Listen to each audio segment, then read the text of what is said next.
here. How are you today? I'm so glad you joined me. Guess what today is, girlfriends?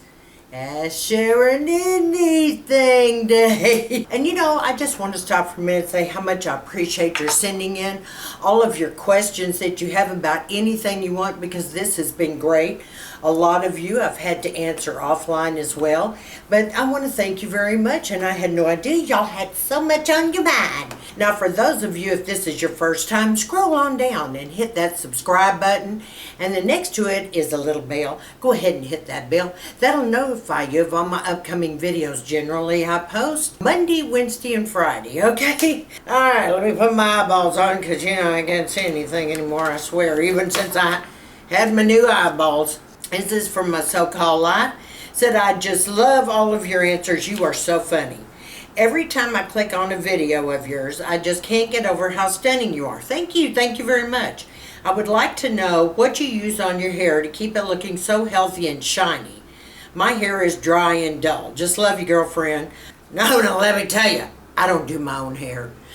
I haven't done my own hair since I was in high school. Yeah, high school. I've always had my hair done after that. But let me explain to you what they do on my hair, because they change a lot. And I had to bring some of it home, and some of it I wrote down. That's how stupid I am, okay, girlfriends? Okay, they're using Amika, A-M-I-K-A, balancing shampoo. It's got buckthorn berry in it, and it's a whole bunch of stuff. But it's really, really hydrating.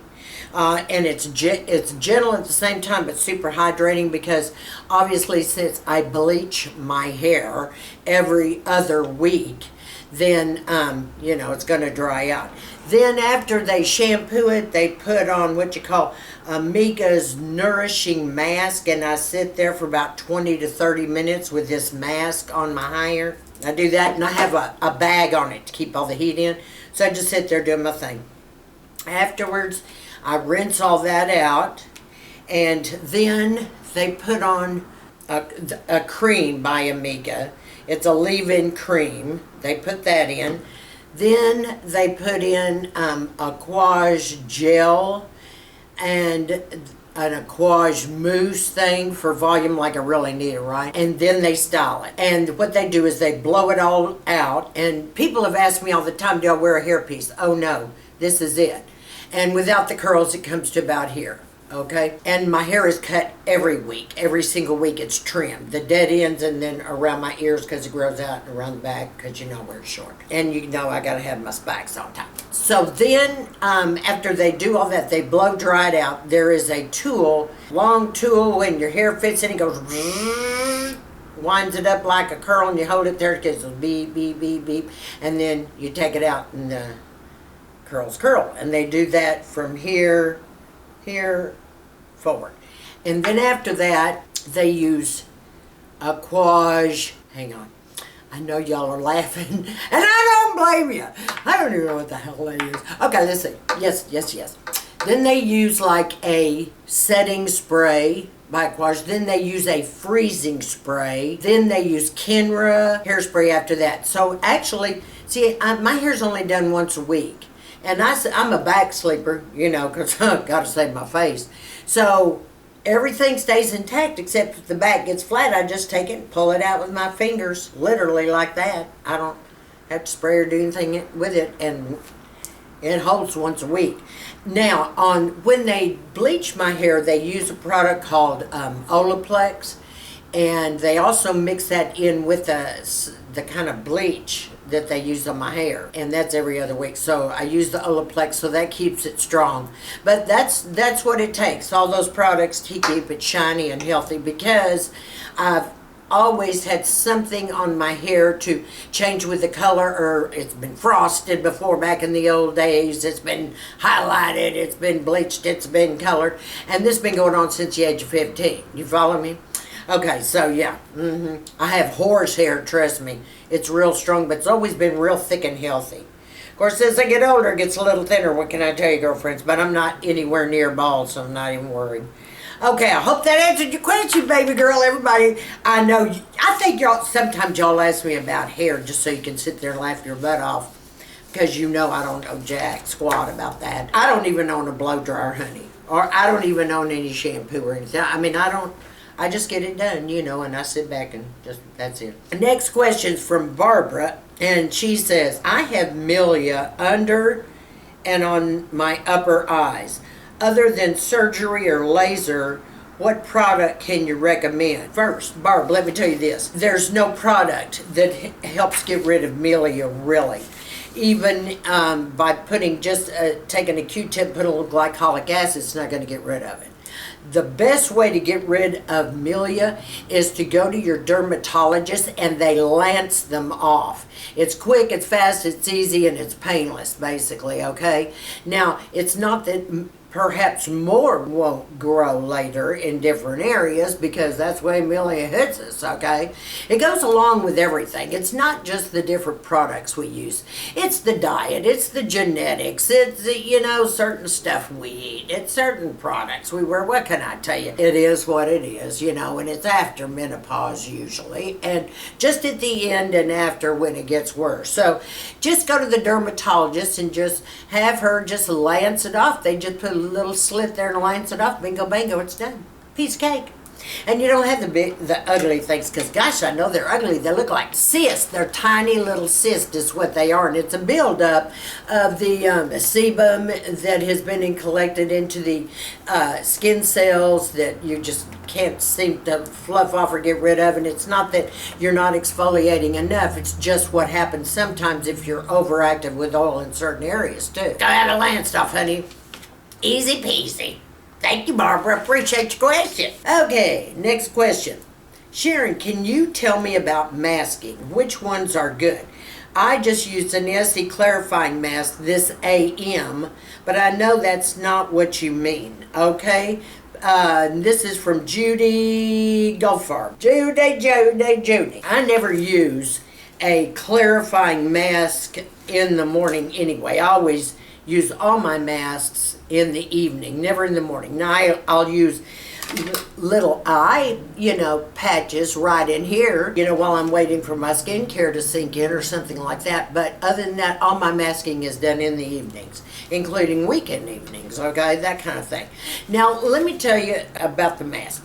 Clay masks are great if you have a lot of pores and if you want to dig garbage out of your face. Clay mask. I always use a clay mask once a week.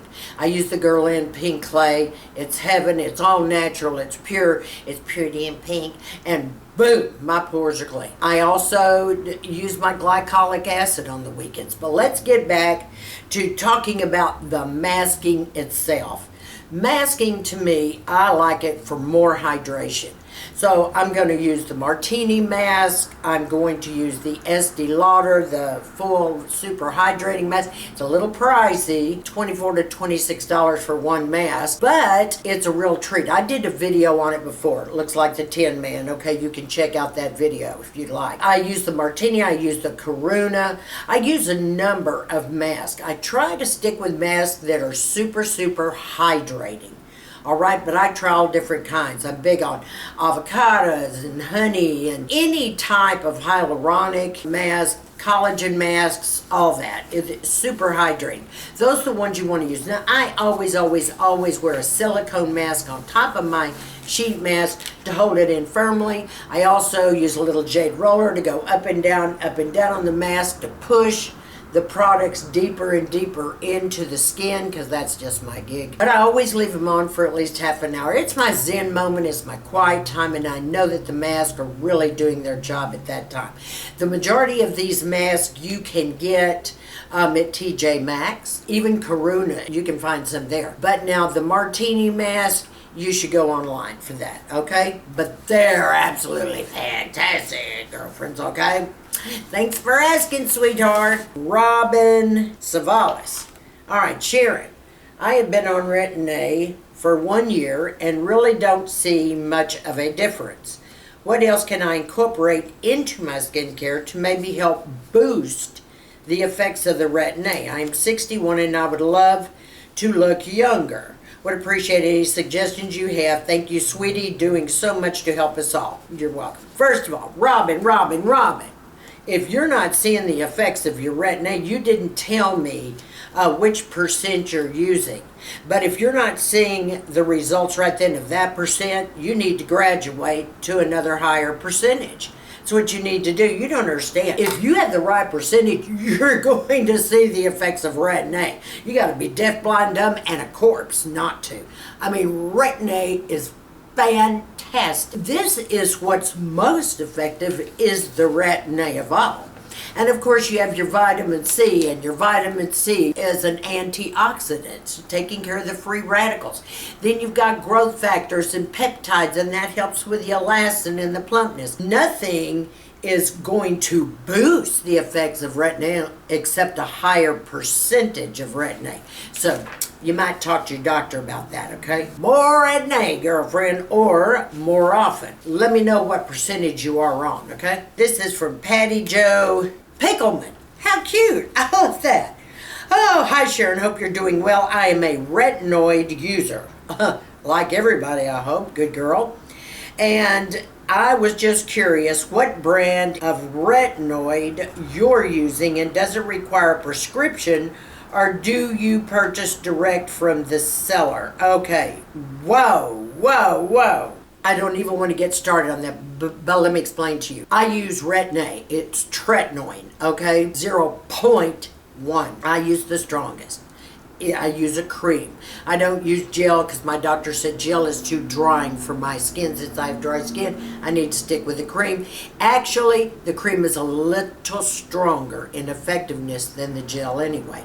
Now, because I have been getting ready to open up a skincare site, the reason I have been held back was before the law came into place here, a few months back.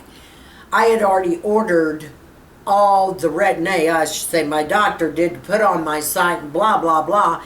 And then when we found out we could not legally sell it on the site, people like myself and Brianna and other real people selling real products said, no, no, no, we can't do it. The doctor said we can't sell it online. Now everything is by prescription if you're using the real stuff, the pure stuff, the stuff from your doctor, okay? I'm not saying, there is a site out there I know that some of the ladies use. I don't know where their products come from, if it's India or if it's Mexico or whatever. My doctor personally told me, you don't know what they're laced with or if they're laced with anything at all. It's better to be safe than sorry, so I get a prescription. Now, usually retin-A in a tube is going to run somewhere in the vicinity of about close to $100, $84 to $100. I get mine for only like 42 bucks, my larger tube, and my tretinoin, and that is because I use the Good RX drugstore coupon thing. So look that up, but go through your doctor for your prescription, okay? It's so much easier to do it that way. That way, he knows if that particular percentage is working for you, or if you need to up it or lower it, or what else you need to do. It's better to be always monitored by a derm. Don't take all this into your own hands, okay? Because I showed you in another video what happens when you just try stuff and mix it all together, okay? Talk to your doctor. Maria BF says, do you know of any primers to conceal pores that work better than Dr. Brent Pores No More? Well, of course. There's no such thing. It makes them look smaller. I can only tell you the primer that I use that works wonders. And honey, my pores are so big you could swim in them, okay? And you talk about having to keep them debunked all the time, because pores don't really shrink. That's a myth. That's caca. You've just got to keep them cleaned out, and that makes them look like they're small, okay? That's where glycolic acid comes in, ladies. It's called exfoliation. But the primer that I use that helps blur most of the pores and everything is my Smashbox silicone primer. See, silicone is like the methicone, and it fills in. It'll fill in all the crevices. You just got to make sure your skin's always clean. That's all. But that's the best. Anything else, girlfriend, and trust me, I've tried it all, okay? That's your best bet. Thanks for your question. And this is from T. Bruin. I always learn something new. I am over 55 with crepey eyelids. Do you know of any under $100 serums or creams that would help with the crepey lids? Yes. There's only one product that I have seen that actually does work, and it's the Revision DEJ. In my last video, I did a collab, L Artistry, and in that particular collab, I described this eye product and I showed the difference in my eyelids. As you can see here, I don't have the crepiness or lines anymore because I've been using the Revision DEJ. But it's not under 100 by much. Maybe 84 bucks, but that's about as cheap as you're going to get because it works. And you know, when it works, people charge you for that. But it works. It does work. This is from Melanie Rose. Hello, Melanie. I am so happy you are open and honest, willing to talk about any topic. You are so friendly and genuine and bold. Bold, yep. Thank you, darling. Congratulations to the woman who lost her weight. I'm doing so now, and I am taking it on the slow side. That's okay. Slow is still good. And congratulations to the woman who found her new Italian love. So very sweet. I'm curious, if you read beauty magazines, and if so, which one is your favorite? I love hearing all your beauty advice. Thanks so much for sharing it with us. You know, if you're talking about beauty magazines, as far as makeup or skincare, New Beauty is my very favorite. I'm subscribed to that magazine. I love that magazine. Love it. Now, if I'm looking at fashion or just want to see what new makeup is on the market or something, I'm always, you know, going to stick to Vogue, something like that. Every once in a while, for throne room material, I read In Style. If you know what I mean, girls. Okay, Sharon, this is from Beth Sullivan. I've heard you say you'd like to remain single, but how would you describe the perfect husband? See, it's not that I said I want to remain single. I've been single for so long that, you know, I'm not sure how I, you know, feel about jumping into a relationship again. I want to take my time. You know, I also said I see myself, basically, I'd be open to remarrying again, you know. How would you describe the perfect husband? Honey, there is no perfect husband, okay? If there was a perfect husband, we'd all be standing in line fighting each other, okay? They're like the rest of us. Hey, men mess up, we mess up. They're not perfect. I think, though, the qualities that I like in a man would be, first of all, I'm really attracted to highly, highly intelligent men. I also like some that's got the little sarcastic edge to them. I like a man that makes me laugh. I like a man that's very educated. I like a man that's been exposed to the arts and travel. I like a man that knows how to dress up or down. I like a man that's not boring. I really prefer someone that's a little active, you know, a little more active. But he knows when we should have quiet romantic times, and he knows when it's time to get out and go crazy. See what I mean? I know that's asking for a lot, isn't it? Well, what can I say, girlfriend? The one I'm dating kind of fills all those holes anyway. All right, this is from Cindy Pius. My question is about sunscreen. I use it under my makeup, okay? Neck and chest, I tend to be a more is great kind of gal. Am I using too much to get the most percentage of protection? You've got sunscreen in your foundation, okay? Then you're going to have sunscreen before you start applying all of your makeup. You put all your sunscreen on then you put your makeup on. You see what I'm saying? And yes, about every 2 hours we need to reapply. Now let me tell you, it doesn't mean you're going to smear and mess up all your makeup. I've shown you ways to do this. You can carry, like I do, the Color Science little mineral sunscreen.